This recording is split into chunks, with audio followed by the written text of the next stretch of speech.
बिस्मिल्लाहिर्रहमानिर्रहीम, अस्सलाम वालेकुम। कैसे हैं आप सब लोग? खैरियत से? उम्मीद करता हूँ खैरियत से होंगे। मेरी वीडियो से कुछ ना कुछ सीख रहे होंगे। आज हम डिस्कस करेंगे एक ऐसा टॉपिक, एक ऐसी आइटम जिसमें लोग बहुत ज़्यादा प्रॉफिट कमाते हैं। इसका मतलब ये है उसे एक्सपोर्ट करें और अच्छा खासा प्रॉफिट अर्न करें। है ये पेरिशेबल आइटम, लेकिन हमारी बहुत ज़्यादा दुनिया में एक्सपोर्ट होती है इसकी। अब बात करें कि सबसे ज़्यादा एक्सपोर्ट हम किस कंट्री में करते हैं। सबसे ज़्यादा हम एक्सपोर्ट करते हैं अफगानिस्तान में, काज़ाकिस्तान में, दुबई में, रशिया में, नाइजीरिया में। इसके अलावा हम फिलिपाइन, इंडोनेशिया और अफ्रीकन कंट्रीज़ में भी हमारा ऑरेंजेस जाता है। अब ऑल दो यहाँ पे ट्रांजिट टाइम ज़्यादा है, लेकिन हम वाया दुबई इसको भेज देते हैं। अब बात करें इसके एच एस कोड की। एच एस कोड है 0805100। तो एच एस कोड के, अब एच एस कोड की अहमियत आप लोगों को ऑलरेडी मैं वीडियो में डिस्कस कर चुका हूँ, उसकी अहमियत क्या है और उसके बगैर हम एक्सपोर्ट नहीं कर सकते। इसके बाद अगर हम बात करें तो हमारे कंपटीटर्स कौन कौन से हैं, ये जानना हमारे लिए बहुत ज़रूरी है। कोई भी प्रोडक्ट हो, सर्जिकल हो या कोई भी हो, कोई भी आइटम हो हमारी टेक्सटाइल, तो हमें ये जानना बहुत ज़रूरी है हमारे कंपटीटर्स कौन से, कौन को किस कंट्री में ये प्रोडक्ट बहुत ज़्यादा तैयार हो रही है और कहाँ कहाँ एक्सपोर्ट हो रही है। तो हमारा जो मेन कंपटीटर इसमें स्पेन है, साउथ अफ्रीका है, इजिप्ट है, यूएस है, ग्रीस है, मोरक्को है, तुर्की है। लेकिन जो हमारी टक्कर के इस टाइम पे एक्सपोर्टर्स हैं वो है मोरक्को और तुर्की। क्यों है ये हमारे टक्कर के? क्योंकि इस टाइम पे जब हमारा किन्नू का सीजन स्टार्ट होता है तो वहां पे इनका किन्नू का सीजन भी स्टार्ट हो जाता है। तो ये भी हमारे मुकाबले में ही मार्केट में आते हैं। कहीं भी मार्केट में जाएंगे तो ये हमारे पैरेलल में पड़े होंगे। अभी कुछ दिनों की बात है, हमारा जो किन्नू, अब बात करते हैं क्वालिटी की।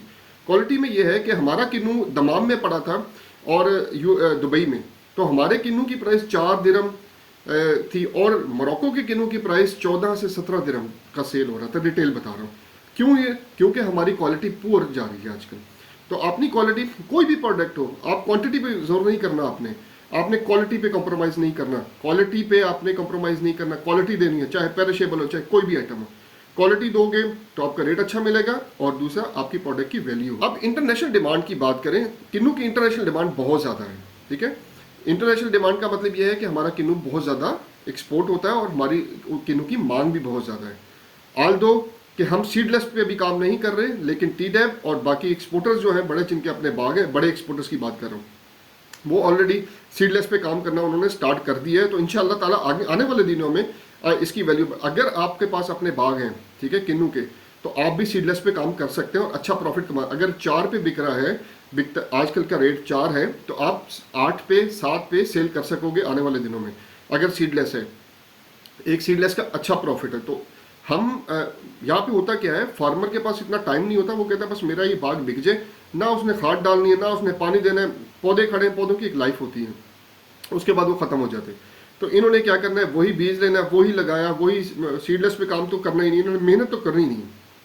मेहनत क्यों नहीं करनी? क्योंकि इनके बाग सेल होते हैं। मेरे जैसे एक्सपोर्टर, आप जैसे एक्सपोर्टर या कोई और एक्सपोर्टर ले लेता है इनसे बाग, क्योंकि किन्नू तो चाहिए सबको, एक्सपोर्ट तो करनी है ना। तो इनसे ले लेते हैं, या मार्केटों में लगाना है, या अगर किसी ने पेटी भर के कराची या कहीं पे भी करना है तो किन्नू तो चाहिए ना, उसको काम तो करना है ना उसने। तो अब आपको मज़े की बात बताऊँ कि अब किन्नू जो है ना, इसमें ये होता है, इसका प्रोसेस क्या होता है। सबसे पहले हम प्रोसेस समझते हैं कि किन्नू तैयार कैसे होते हैं। सबसे पहले अब बाग है, अब बाग कहाँ पे हैं इसके, आप लोगों को सबसे पहले जानना ये ज़रूरी है कि किन्नू किस किस जगह पाया जाता है जो एक्सपोर्ट होता है। अब कोट मोमिन एरिया है, सालम है, भलवाल है, ठीक है, लालिया साइड पे है, ये किन्नू बहुत ज़्यादा एक्सपोर्ट होता है। तो यहीं से अब किन्नू की और भी आ रहा है, वहाँ से अपना क्या नाम है, टोबा टेक्सिंग का भी किन्नू है, लेकिन वो अभी इस क्वालिटी का नहीं, वो एक्सपोर्ट हो सकते हैं, उसका छिलका ज़रा मोटा है। तो हमें हल्की जल्द वाला किन्नू जो है वो ज़्यादा एक्सपोर्ट होता है, उसकी प्रोसेसिंग ईजी होती है, प्रोसेस होकर ही बाहर जाता है। प्रोसेस क्या होता है, अब सबसे पहले एक लेबर होती है, लेबर हम मंगवाते हैं सीज़न से पहले। लेबर जो भी जिन्होंने बाग लिए होते हैं, जिसमें हम लोगों ने बाग लिए होते हैं, तो हम लेबर एक हायर कर लेते हैं मुजफ्फरगढ़ की। ये मुजफ्फरगढ़ एरिया में सारी लेबर पाई जाती है। ये आम में भी काम करती है, किन्नू में भी काम करती है। किन्नू के सीज़न में इधर आ जाती है जो कटिंग वगैरह करते हैं। तो ये सारे हम यहाँ से ले लेते हैं, हायर कर लेते हैं इनको 3-4 महीने के लिए। तो यहाँ से सुबह गाड़ियाँ जो है ना 5-6 बजे निकल जाती हैं, फजर की नमाज के बाद गाड़ियाँ निकलना शुरू हो जाती है, बागों में चली जाती है। वहाँ पे फिर ये अपना जो है कटिंग करते हैं। कटाई करने के बाद ये इसमें जो होता है, मैं आपको, हो सकता है ये जो ऊपर मैं वीडियो चला रहा हूँ इसमें आप लोग कहीं देख सकें, वो तैयार करने के बाद उसको जो है ना वो टापे भरते हैं। टापा होता है 20 kg का, 20 kg के एक शिजोर लेके जाते हैं, ये ट्रक लेके जाते हैं इसमें, जिसमें भी उनका वो जो भी उन्होंने गाड़ियाँ हायर की होती हैं वो लेके आते हैं।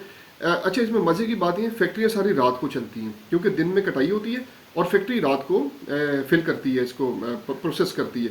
तो 5-6 बजे शाम के टाइम 5-6 जिस तरह गाड़ियाँ आती जाती हैं वो इकट्ठा करी जाते हैं, टापे इकट्ठी करी जाती हैं। टापों के बाद फिर 7 बजे 7:30 बजे ये फैक्ट्री ऑन करते हैं। फैक्ट्री ऑन करने के बाद अब फैक्ट्री की लेबर अलहदा होती है, कटिंग की लेबर अलहदा होती है। तो जो फैक्ट्री की लेबर है वो 7 बजे आके अपनी जगह पे बैठ जाती है और पैकिंग जो है, अगर तो देखिए दो तरह से अब पैकिंग है। अब जो जाती है ना आपकी, रशिया जाती है या यूक्रेन जाती है या अफगानिस्तान जाती है या कजाकिस्तान जाती है, ये जाती है आपकी पेटी में। ये होती है 12 किलो 13 किलो की पेटी में, ठीक है। तो 10 किलो की ये डिमांड पे है, जो जहाँ से भी डिमांड आ गई। इसी तरह जो आपकी जो काटन जो है ना, वो 10 किलो का काटन भी होता है, 13 किलो का काटन भी होता है, 8 किलो का काटन भी होता है, 5 किलो का, ये ऑन डिमांड है, ठीक है। अब जो श्रीलंका वगैरह है या फिलिपाइन है या और कंट्रीज हैं, ये जाता है 13 किलो का पैकेट, जहाँ पे छोटी क्वांटिटी जाती है, छोटा माल जाता है। अब आप लोगों का सवाल ये होगा कि छोटा माल क्यों? अब जो गल्फ कंट्री है ना, यहाँ पे बड़ा दाना पसंद किया जाता है, 42, 48, 54, 60, 66 ये दाने जाते हैं आपकी गल्फ कंट्री है। बाकी जो रिमेनिंग दाने हैं वो, और ये दाने भरे जाते हैं 10 किलो की पैकिंग के अंदर, और जो बाकी दाने हैं वो 13 किलो की पैकिंग। ये 90 तक ना साइजेज होते हैं, 90 तक जो है इसमें ये उसमें भरे जाते हैं, अपना काटन में भी भरे जाते हैं, पेटी में ऑन डिमांड है। रशिया की डिमांड छोटे दाने की है, ठीक है, 80, 90, 100 दाने की है। इसी तरह जो अपना 72 दाना जो है ये आपका जाता है, फिलिपाइन जाता है और श्रीलंका जाता है। अब बात करें प्राइसिंग की, प्राइसिंग कैसे करेंगे? अब काटन आ रहा है आज, जो काटन का रेट है वो है 185 रुपये। जो फैक्ट्री वाले जो माल दे रहे हैं आपको, अगर आप पूरी ट्रे लेते हैं उसका रेट अलग होता है। आप 42, 48, 54, 60 जो मेजर जो है ना वो करते हैं, दुबई वगैरह पूरी गल्फ में करते हैं, ठीक है।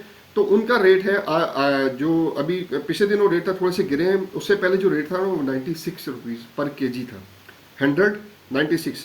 इससे कम भी मिल जाता है 80 से 100। वो फिर क्वालिटी पे कॉम्प्रोमाइज़ आपने नहीं करना। अगर 2 रुपये महंगा ले लो तो मसला नहीं है, ठीक है। ये डन पे भी जाता है, ये जेन में रखेगा कि डन पे भी जाता है। लोग ऑलरेडी दुबई में ऑर्डर्स बुक करवा देते हैं कि हमें इतना माल इतनी क्वांटिटी में चाहिए, तो वो आप लोगों से उतनी क्वांटिटी के ऑर्डर पेमेंट करके ऑर्डर दे देते हैं आपको, आप यहाँ से तैयार करवा के भी। अब 96 रुपीज़ पर केजी है, 10 किलो का काटन है तो 960 रुपये आपने उसके बाद काटन की प्राइस में ऐड करनी है। ये प्राइस ऐड करने के बाद ये हो गया आपका फैक्ट्री की प्राइस। इसके बाद आपने इसको स्टोर में भी लगाना है, स्टोर में आपने 24 आवर लगाना है। वो इसका जो 50 रुपीज़ जो है ना एक काटन का लेते हैं, ये हम तो 35 रुपीज़ 40 रुपीज़ दे रहे हैं, जो आजकल का रेट है। ये डिपेंड करता है, बार्गेनिंग करनी पड़ती है, आपके कितने कंटेनर जा रहे हैं वो उसी हिसाब से हो सकता है आपसे 20 रुपये भी ले लें, 25 रुपये भी ले लें, ठीक है। तो ये बार्गेनिंग करती पड़ती है, कोई ये इनका रेट नहीं होता। जहाँ पे भी ये फंसा लेना बंदों को, वहीं से काम करते हैं। अच्छा, प्रोसेस की बात कर रहे थे हम। प्रोसेस ऐसा है कि सबसे पहले जो टापे आते हैं इसको वॉश करते हैं। वॉश करने के बाद ये उसको वैक्स करते हैं, वैक्सिंग करते हैं ताकि चमक आ जाए। चमक करने के बाद इसको ये बॉयलर में डालते हैं, हीट में डालते हैं, ताकि जो चमक आई हुई वो पक्की हो जाए और जो दाना जो है ना वो टाइट हो जाए। टाइट होने के बाद उसके बाद ये आगे इन्होंने साइजिंग की मशीन लगाई होती है, जो 42, 47, 54, 60 ये सारे दाने जो है ना, जो साइज है ऑटोमेटिकली गिरता है और बाहर निकलता रहता है। और इन्होंने ट्रे लगाई हुई है, उसके अंदर आके ये अपने हिसाब से पैकिंग वाले बैठे होते हैं, 42 दाना 42 में डाल रहे होते हैं, 48, 54, 60 इस तरह जो है ना, 42 सबसे इस साइड पे होता है, 42, 48, 54, 60, 66, 72, 80, 90, 100, 110 इस तरह पैकिंग हो रही होती है। पैकिंग के बाद ये कार्टन उठा के लेबर वाला नीचे रखते थे, उसके ऊपर इसके स्टिकर लगते हैं। उसके बाद इसके कार्टन का जो टॉप है, 2 तरह के कार्टन यूज होते हैं इसमें। एक होता है टॉप बॉटम होता है और एक फुल होता है। ज़्यादातर जो एक्सपोर्ट होती है वो टॉप बॉटम में होती है। तो टॉप बॉटम उसके ऊपर स्टिकर लगाते हैं, उसके बाद कार्टन बंद करके उसके ऊपर पतरी कर देते हैं और कार्टन जो है पैक हो जाता है। कार्टन फिर स्टोर में चला जाता है। अब स्टोर में चला गया तो आपके पास टाइम है, आपका कंटेनर ऑलरेडी भलवाल वगैरह में खड़े होते हैं और या लाहौर से आते हैं, जो भी आपका क्लियरिंग एजेंट जहाँ से भी ले जाए, जिस शिप पे आप जा रहे हो वो उस हिसाब से कंटेनर आपको अवेलेबिलिटी करके देते हैं। तो आपका कंटेनर उधर से आपके पास पहुंचेगा, आपने कॉल करनी है। अब फ्रेट कैसे लेना है? फ्रेट आपने क्लियरिंग एजेंट से, जब आपने अपना वो कर लिया कि मैंने एक्सपोर्ट करना है, तो क्लियरिंग एजेंट भी हायर करना है। क्लियरिंग एजेंट को फ़ोन करके आपने फ्रेट लेना है। 1400 1300 चल रहा है आजकल दुबई का।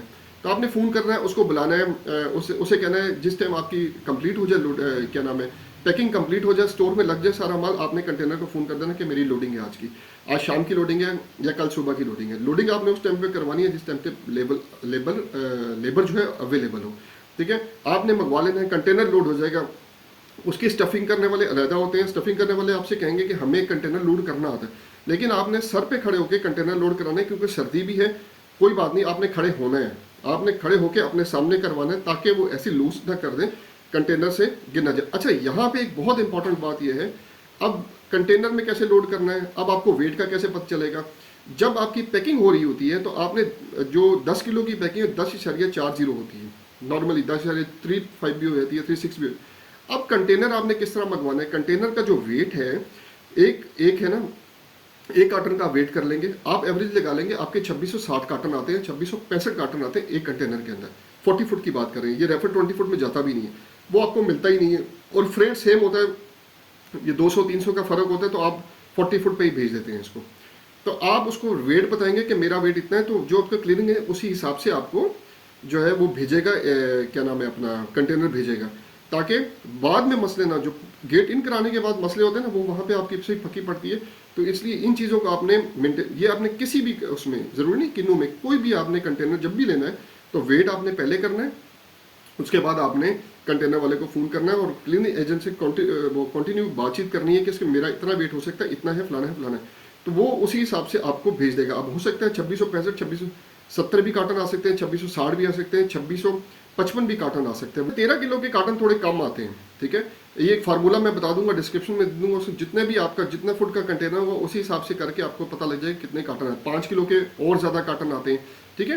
5 किलो भी एक्सपोर्ट होता है, इसमें ऐसा है 5 किलो, 10 किलो, डिमांड के हिसाब से 5 किलो भी जाता है, 10 किलो भी जाता है, उसी हिसाब से जो बायर की डिमांड होती है उस हिसाब से आप भिजवा देते हैं। अगर आप बात करें इसकी डॉक्यूमेंट्स की, अब डॉक्यूमेंट्स कौन कौन से, इसमें ज़्यादा डॉक्यूमेंट्स की जरूरत नहीं होती। आपको इनवॉइस चाहिए होती है, पैकिंग लिस्ट चाहिए होती है, सर्टिफिकेट ओरिजिन जो आपका वो खुद वो कर लेता है। इसके बाद फाइटो सर्टिफिकेट। अच्छा, फाइटो सर्टिफिकेट में थोड़ा सा ये कर दिया इन्होंने, पहले ये होता था अपना पोर्ट पे ले लिया जाता था, वहाँ पे डॉक्टर बुलवा के वहाँ पर। अब इन्होंने किया था कि नहीं जी, जो आपका कंटेनर निकलेगा कोर्ट मोमिन में ही डॉक्टर आएगा, जहाँ से भी आपका निकलेगा, बलवान से, सालिम से, जिस एरिया में से भी निकल रहा होगा वहाँ पे डॉक्टर आएगा, उसको वेरीफाई करेगा और स्टैम्प करके आपको रिपोर्ट इशू कर देगा। वो रिपोर्ट आपने कंटेनर को देनी है, कंटेनर बोले लड़के को देनी, लेके जा रहा है, वहाँ पे क्लियरिंग एजेंट तक पहुँच जाएंगे, व्हाट्सएप आपने उसको कर देना है, वहाँ तक पहुँच जाएगी। अच्छा, ये हो गए डॉक्यूमेंट सारे, पहले वहाँ से तैयार हुए थे, अब यहाँ से तैयार हो जाएंगे, तो कोई प्रॉब्लम नहीं है। आपने इनवाइस और पैकिंग लिस्ट दे देनी है क्लियरिंग एजेंट को, ताकि आपके कंटेनर पहुँचने से पहले एक तो गेट इन फीस जमा करा दे और उसके बाद वो shipping line, shipping bill submit करवा दे। अच्छा, इसमें एक चीज़ और आपको समझने की जरूरत है, अब आपके पास ई फॉर्म होना ज़रूरी है और बैंक का एनओसी होना ज़रूरी है। अब वो कहाँ से आएगा? एक्सपोर्ट फॉर्म तो आपके, अगर आपके पास एडवांस पेमेंट नहीं आई तो फिर एक्सपोर्ट फॉर्म का क्या करेंगे आप? अब आपने बाहर से कहना है कि मुझे एडवांस पेमेंट दे, अगर वो कहते हैं नहीं जी ये तो कमीशन पे से बिकता है, तो फिर आप क्या करोगे और आपने किन्हों भेजना है? फिर आप एक्सपोर्ट फॉर्म जो है ना वो परचेज करोगे। अब इसके जब आप परचेज करोगे तो फिर आपको अपनी कंपनी की जरूरत नहीं है, आप किसी और की कंपनी में से एक्सपोर्ट फॉर्म परचेज करोगे। 22 रुपये आजकल डॉलर के हिसाब से मिल रहा है, जो भी एक्सपोर्ट वैल्यू है उसको मल्टीप्लाई बाय 12 कर देंगे तो वो पेमेंट आप उसको करेंगे, वो आपको एक्सपोर्ट फॉर्म दे देगा। या आप क्लियरिंग एजेंट को कहेंगे मुझे एक्सपोर्ट फॉर्म भी अरेंज करके दे दो, ई फॉर्म भी अरेंज करके दे दो ताकि मैंने एक्सपोर्ट करें, तो वो आपको अरेंज कर देगा। और उसके बाद जो है ना एनओसी, उसी कंपनी का एनओसी लग जाएगा, आप इजीली एक्सपोर्ट, ये आप खुद ना करिएगा, ये आप क्लियरिंग एजेंट के ही सर पे डालिएगा, वही आपको करके देगा ताकि स्मूथ हो जाए, आप अपने सर से टेंशन कम करें। डॉक्यूमेंट्स को डिस्कस कर लिया, ठीक है, आपको ये भी बता दिया कि इनवाइस और पैकिंग लिस्ट आप उसको दे दोगे ताकि वो शिपिंग बिल फाइल कर देगा। ई फॉर्म का भी आपको बता दिया, ई फॉर्म नहीं है तो फिर आप बाय करोगे, ठीक है, उसी कंपनी से करो, फिर आपको कंपनी की जरूरत नहीं है, अभी कंपनी मत बनाओ। अगर आपने ई फॉर्म, अगर आपकी एडवांस पेमेंट नहीं आती है और फ्रूट एंड वेजिटेबल का काम करना चाह रहे हैं तो फिर आपको भी कंपनी में पैसे लगाने की जरूरत नहीं है, आप वो बाय करो, उस हिसाब से भेजो, फिर एडवांस पेमेंट आएगी, फिर आप उसको करिएगा क्या करना है। इस वीडियो में मैंने समझाने की कोशिश की है कि ऑरेंज कैसे एक्सपोर्ट कर सकते हो, अच्छा प्रॉफिट कैसे। अब जो दुबई मार्केट में है ना, दुबई मार्केट में रेट अच्छा जा रहा है, मतलब कि जो स्टार्ट हुआ था 35 पे, तो यहाँ पे कॉस्टिंग पड़ रही थी उसकी 19, अब 19 और जो है 35, मतलब कि ऑलमोस्ट 17 दिरहम आप प्रॉफिट कमा रहे थे उसमें, ठीक है, तो अच्छा प्रॉफिट अर्न कर सकते हो। आजकल थोड़ा रेट डाउन है क्योंकि हर बंदा ही उसमें जहाँ एक्सपोर्ट करता है, तो पहले कंटेनर में जब एक्सपोर्ट करके वो थक जाता है ना, जब लॉस, क्योंकि देखिए सप्लाई और डिमांड पे काम चलता है, जब सप्लाई ज़्यादा हो जाएगी तो वैल्यू कम हो जाएगी, ठीक है, डिमांड कम हो जाएगी, तो इसका ये मतलब हुआ अब राइट टाइम है, इसलिए वीडियो बना भी अभी रहा हूँ कि ये राइट टाइम है। अब रेट स्टेबल है, अब रेट स्टेबल है, आप अभी काम कर सकते हो, अब ये फरवरी तक रेट स्टेबल रहेंगे। अभी आप काम करोगे, जो कंटेनर भी भी भेजोगे आप अच्छा प्रॉफिट उसमें अर्न करोगे।